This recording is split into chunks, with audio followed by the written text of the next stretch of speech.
Israel-Gaza Iran War News Live Update. Israel's survival plan against Iran and its proxies: defeat, deter, discourage. Israel fights Iran and its proxies on three fronts: defeat, deter, and discourage. This Hydra's everlasting head is Tehran. Israel must eradicate its other two heads to reach it. Jerusalem faces existential threats from all sides.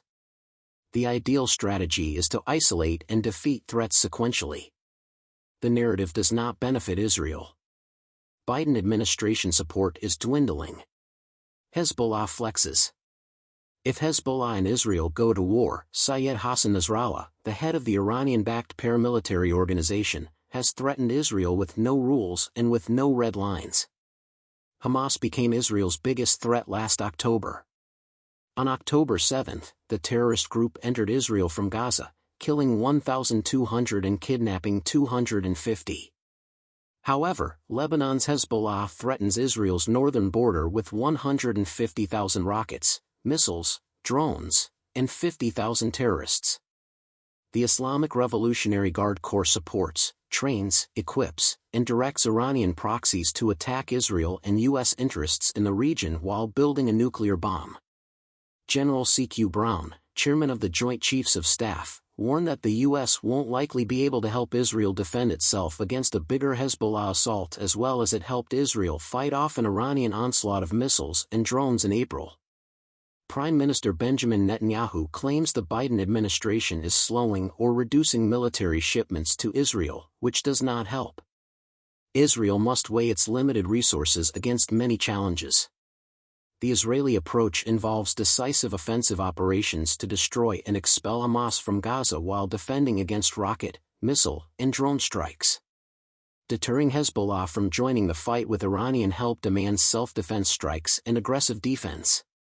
While Iran pursues nuclear weapons, Israel must stay focused. Israel has fought a kinetic war against its enemies since October 7.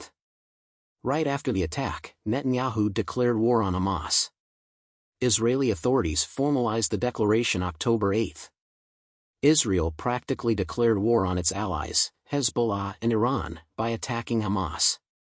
As Israel prepared its ground assault in Gaza, the Biden administration sent the USS Eisenhower and USS Gerald R. Ford into the eastern Mediterranean Sea to deter Iran or Hezbollah from joining the Israel-Hamas conflict. Israel had space and cover to mobilize.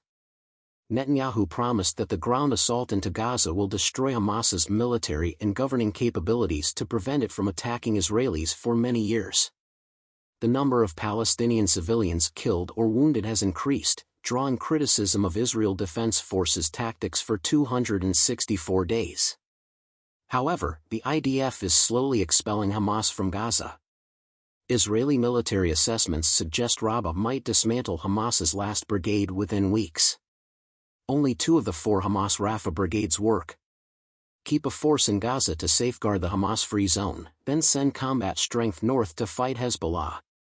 Defeating Hamas comes first. As Israel approaches this goal, Hezbollah, posing as Iran's Islamic Revolutionary Guard Corps, has upped its attacks on Israel, pushing Israel to deploy soldiers north. Israel targeted the 2 Iranian proxies' leadership from the top down to undermine command and control and cause chaos. In December 2023, 2 IDF airstrikes killed General Syed Razi Mousavi in a Damascus suburb and 11 IRGC officials at Damascus International Airport.